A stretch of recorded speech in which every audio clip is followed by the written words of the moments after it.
నీతిమంతులైన అనేక మంది ఇబ్బందులకి గురయ్యారు.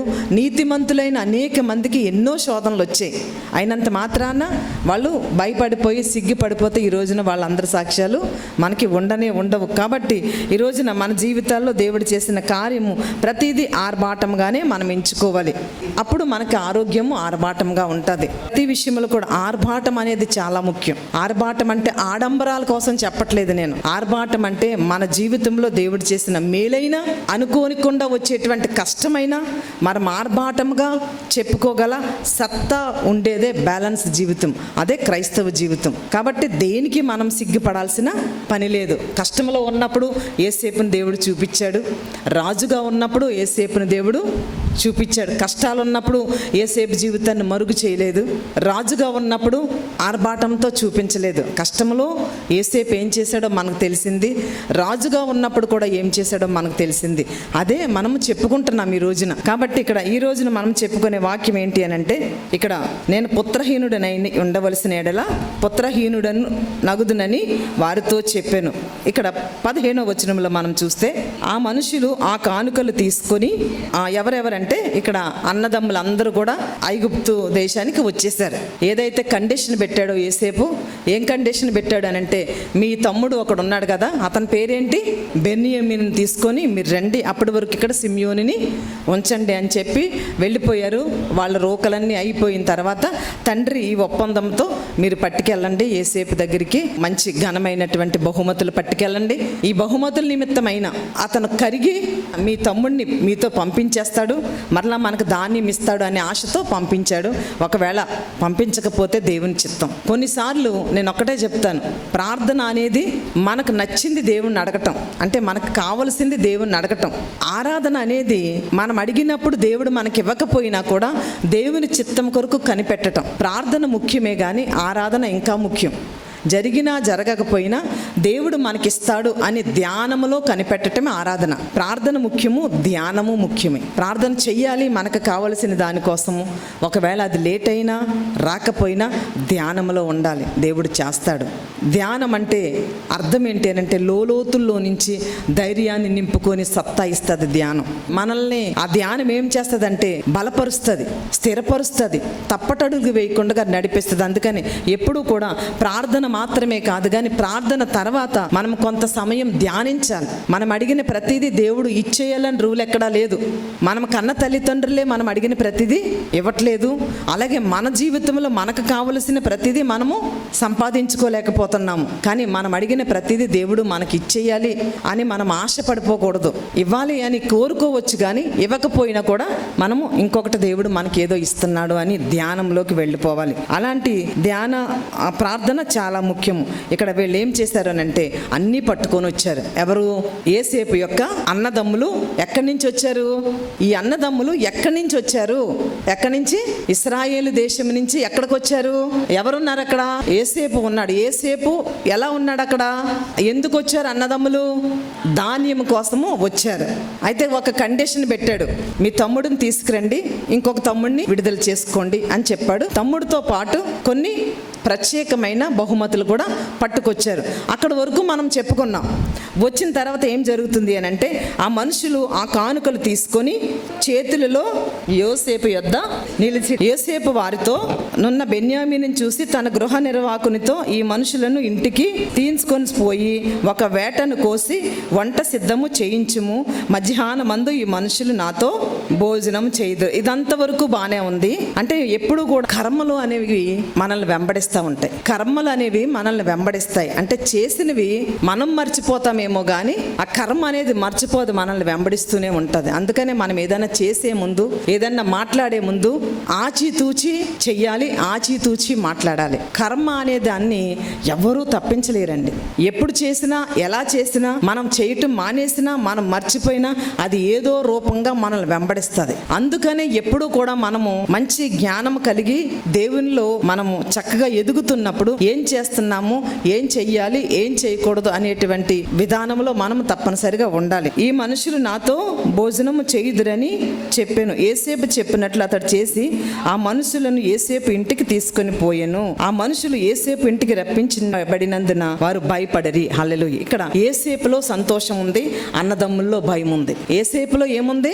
సంతోషం ఉంది. ఎందుకంటే ఆయన యేసేపు చేసిన ప్రతి కర్మ కూడా మంచిగా అతన్ని వెంబడిస్తుంది. ఇబ్బందులు పడ్డాడు కానీ ఇబ్బందులు పెట్టలేదు. ఎప్పుడు కూడా ఇబ్బంది పడుతున్నాము ఈ రోజున అని మనం అనుకుంటున్నాము కానీ రేపనే రోజున ఈ ఇబ్బంది మనకు దీవెన అవుతుందండి. హల్లెలూయా.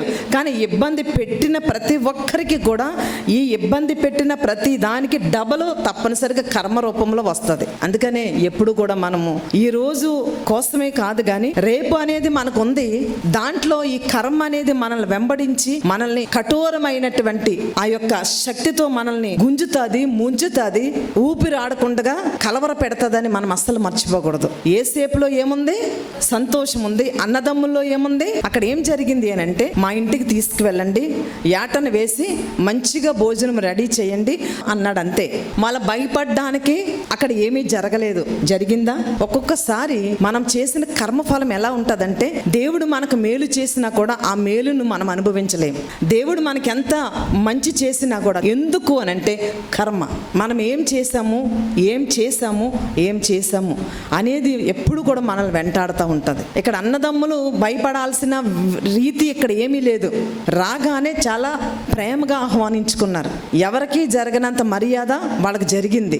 ఇంకా చెప్పాలంటే ఆ దేశపు రాజు అయినటువంటి యేసేపుతో భోజనం చేసేటువంటి సమయం వచ్చింది. కానీ వీళ్ళు ఆ మంచిని జీర్ణించుకోలేకపోతున్నారు. ఎందుకు అనంటే గత కాలంలో వారు చేసింది వారికి కర్మలాగా వాళ్ళని వెంబడిస్తుంది. యేసేపు జీవితంలో ఇబ్బందులు పడ్డాడు కానీ ఇబ్బందులు పెట్టలేదు కాబట్టి ఆయనకి సంతోషముగా ఉంది. ఈ రోజున మనం సంతోషాన్ని అనుభవించగలుగుతున్నామా లేకపోతే విచారాన్ని అనుభవించగలుగుతున్నామా? మంచి చేసినప్పుడు నువ్వు క్రెడిట్ తీసుకుంటున్నప్పుడు, నీ జీవితంలో జరగరాని అపశృతి ఏదైనా జరిగినప్పుడు నేను చేసిన కర్మఫలం ఏమని అని మనం ఎందుకు అనుకోలేకపోతున్నాం? కర్మ అనేది ఇదే, కర్మ సిద్ధాంతం అనేది ఇదే. ఏదో పెద్ద పెద్ద పాపాలు చేయక్కర్లేదు. మనకి జరిగిన ఆ సిచ్యువేషన్ ఏదైతే ఉందో దాన్ని మనం ఎలా తీసుకుంటున్నామో అదే కర్మ సిద్ధాంతం. అయిపోయింది, ఫస్ట్ అయిపోయింది. కానీ ఇప్పుడు వాళ్ళు భయపడుతున్నారు. ఎందుకు అని అంటే వాళ్ళు చేసిన తన తమ్ముని విషయంలో, తన సహోదరుని విషయంలో చేసిన ఆ కర్మ ఫలము వీళ్ళని వెంబడిస్తుందేమో అని భయం. అంటే మంచి చేస్తున్నప్పుడు కూడా చాలామంది కీడుగా అర్థం చేసుకుంటారు. ఏదో ఆశించి మనకు మేలు చేస్తున్నారేమో వీళ్ళు అనుకుంటారు కొంతమంది. మన ఆలోచనే మనకి కర్మఫలం లాగా మనల్ని వెంబడిస్తుందండి. ఇక్కడ యేసేపు ఏమో చాలా ప్రేమంతా కుమ్మరించి సంతోషంగా ఉంటే ఆ ప్రేమను వీళ్ళు ఎలా తీసుకుంటున్నారు? కీడుగా తీసుకుంటున్నారు. అందుకని ఎప్పుడు కూడా మన మనసే మనకు మార్గం. మనం ఏదైతే విత్తుతామో అదే కోస్తాం. యేసేపులో ఏమీ లేదు, ప్రేమ మాత్రమే ఉంది, మంచి మాత్రమే ఉంది. అయినంత మాత్రాన వీళ్ళు దాన్ని మంచిగా తీసుకోలేకపోతున్నారు. ఎందుకు ఇదంతా చెప్తున్నానంటే, మనం ఎలా తీసుకుంటున్నాం, అక్కడ వచ్చిన ఆ సమస్యని కానీ ఆశీర్వాదాన్ని కానీ మనం ఎలా తీసుకుంటున్నాం, ఆ తీసుకునే విధానమే కర్మ సిద్ధాంతం. ఇక్కడ యేసేపు ప్రాణమంతా పెట్టినట్టుగా ప్రేమను చూపిస్తున్నాడు. కానీ వీళ్ళు ఏం తీసుకుంటున్నారు? చెడునే ఇది అంతా ఈ ప్రేమలో ఏదో కపట నాటకం ఉందేమో అనుకుంటున్నారు. నిజంగా కపట నాటకంతో ప్రేమించినా కూడా నువ్వు యథార్థంగా తీసుకుంటే ఆ కపటం అంతా నీకు మంచి అయిపోద్ది. చాలా ప్రేమతో ప్రేమించినా నువ్వు అది కపటం అనుకుంటే 100% నీకు అది కపటంగానే వచ్చేస్తుంది.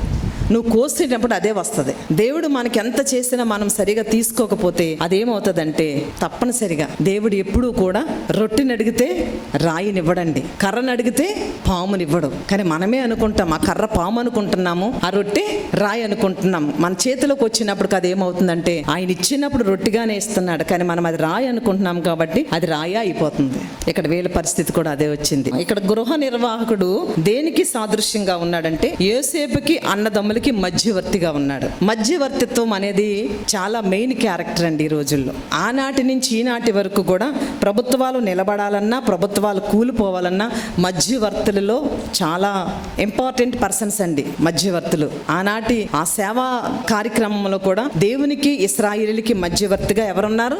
మోషే ఉన్నాడు. దేవుడైన యెహోవాకు ఈనాటి మనకు మధ్యవర్తిగా ఎవరు వచ్చారు? యేసు ప్రభు వచ్చారు. ఆయన వెళ్ళిపోయిన తర్వాత మనకి దేవునికి మధ్యవర్తిగా ఎవరున్నారు? పరిశుద్ధాత్ముడు ఉన్నాడు. హల్లెలూయా. ఈ మధ్యవర్తిని మనం కరెక్ట్గా అర్థం చేసుకోగలగాలి. ఈ పరిశుద్ధాత్మ ద్వారా, సేవకుల ద్వారా వాక్యం ఏది మాట్లాడుతున్నారో, వాక్యం ఏది అందిస్తున్నారో, అది హెచ్చరిక, ఆశీర్వాదమా, ఏదైనా మనం తీసుకునే దాన్ని బట్టి మన జీవితము ఆధారపడి ఉంటుంది. కర్మ సిద్ధాంతంలో అది మనకు మేలుగా ఉంటుంది. హల్లెలూయా. అంటే మధ్యవర్తిత్వాన్ని మనము చాలా బాగా అర్థం చేసుకోవడం మనకు రావాలండి. ఇక్కడ ఏం జరుగుతుంది అని అంటే, యోసేపు గృహ నిర్వాహకుడు అంటే అర్థం ఏంటంటే, నీ ఇంటిని సరిగా మెయింటైన్ చేసేవాడు. ఈ శరీరం అనే, ఈ జీవితం అనే మన ఇంటిని మెయింటైన్ చేయమని దేవుడు పరిశుద్ధాత్మకు అప్పగించారు. హల్లెలూయా. అది అంతరంగంగానైనా, బహిరంగంగానైనా, శారీరకంగానైనా, మానసికంగానైనా ఆ మధ్యవర్తికి మనల్ని మనం సరెండర్ చేసుకోవాలి. వీళ్ళు భయపడ్డారు, బాధపడ్డారు, యేసేపును అపార్థం చేసుకున్నారు. ఇదంతా 90% లాసులోకి వెళ్ళిపోయారు. కానీ ఆ 10% ఛాన్స్ ఎక్కడొచ్చిందంటే, వాళ్ళ అనుభవాన్ని ఎవరికి చెప్పారు? గృహ నిర్వాహకుడికి చెప్పాడు. అది వాళ్ళకి ప్లస్ అయిపోయింది.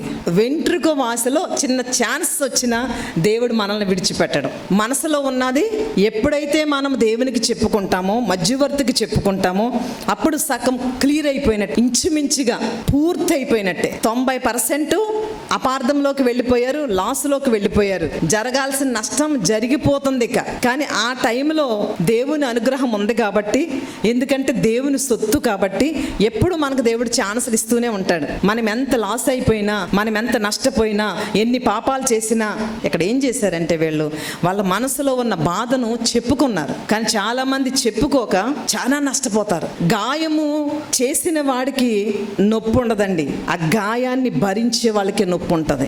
గాయం చేసిన వాళ్ళు అన్నదమ్ములు, గాయాన్ని భరించిన వాడు యేసేపు. ఎందుకంటే వచ్చారు ఇక్కడికి, తన తమ్ముడిని తీసుకుని వచ్చారు, దేవుడు తెచ్చాడు ఆ యొక్క సమయం. కానీ వీళ్ళు ఏమవుతున్నారంటే, భారం అయిపోయింది వీళ్ళకి. అప్పుడు మధ్యవర్తితో చెప్పుకున్నారు. అయ్యా, ఒక మనవి, 23వ వచనం అండర్లైన్ చేసుకోండి అందరూ కూడా. ఎందుకంటే కర్మ ఫలం ఏదైతే ఉందో అది ఆశీర్వాదముగా మారాలంటే మధ్యవర్తి దగ్గర మనం విన్నవించుకోవటం మొదలు పెట్టాలి. పాప నివృత్తి, శాప నివృత్తి కలగాలి అని అంటే మనం ఏమవ్వాలంటే, మన హృదయాన్ని తెరిచిన పుస్తకంలాగా ఉంచాలి. అంతేగాని మూసిబడిపోయినటువంటి పుస్తకంలో ఏముంటుందో ఎవరికీ తెలియదు, దాని ఉనికి ఉండదు. అందుకని ఎప్పుడు కూడా ఆ యొక్క పుస్తకం తెరిచిన, మన యొక్క హృదయం తెరిచిన పుస్తకంలాగా ఉంటే తప్పనిసరిగా మన జీవితాలలో మనకి మేలు జరుగుతుంది. హల్లెలూయా. అందుకతడు, ఎందుకంటే ఆ బాధ అంతా చెప్పుకున్నారు, ఒకవేళ నష్టం జరగకుండా మేలు జరిగేలాగా దేవుడు ఆ గృహ నిర్వాహకుడు ద్వారా ఒక వాగ్దానాన్ని రిలీజ్ చేశాడు. హల్లెలూయా. ఈ గృహ నిర్వాహకుడు చెప్పుకున్నాడు కాబట్టి ఆయన ఏమంటున్నాడంటే, అందుకతడు మీకు క్షేమం మగును గాక, భయపడకుడి. అందుకు ఆ దూత భయపడకుడి. అందుకు ఆ గృహ నిర్వాహకుడు అంటున్నాడు, భయపడకుడి. ఈ రోజున భయంతో, బాధతో, బెంగతో మనల్ని మనం కృంగ తీసుకొని కంటే తప్పనిసరిగా మధ్యవర్తిగా ఎవరినైతే దేవుడు నీకు ఇచ్చాడో ఆ వ్యక్తి దగ్గర తప్పనిసరిగా నిన్ను నువ్వు విశదపరచుకోగలిగితే గనక కర్మ ఫలం ఏదైతే ఉందో అది అంతటితో క్లోజ్ అయిపోద్ది. ఈ ప్రపంచంలో కర్మ ఫలాన్ని తప్పించే సత్తా ఏ శాస్త్రంలో లేదు, ఎక్కడా లేదు. ఒక్క పరిశుద్ధాత్ముని దగ్గర మాత్రమే ఉంది. మనం చేసినవి మనం శాపాలుగా వెంబడిస్తున్నప్పుడు, ఎదురుదాడి చేస్తున్నప్పుడు, అయ్యా ప్రభువా నన్ను మన్నించు నాయన, నేను భయంతో భీతిల్లిపోతున్నానయ్యా, నాకు కరువు, అనారోగ్యము నన్ను వెంబడిస్తున్నాయ్యా, నాకు తెలియకుండగానే నేను శోధనకి గురైపోతున్నానని నీ బాధ ఏంటో దేవుని దగ్గర విన్నవించుకుంటే, నీ ప్రార్థన విన్నపాన్ని సేవకుల దగ్గర విన్నవించుకుంటే తప్పనిసరిగా ఆ యొక్క కర్మ ఫలము ఏదైతే ఉందో అది శాపమైన, కీడైనా వెంటనే పోతుంది. హల్లెలూయా.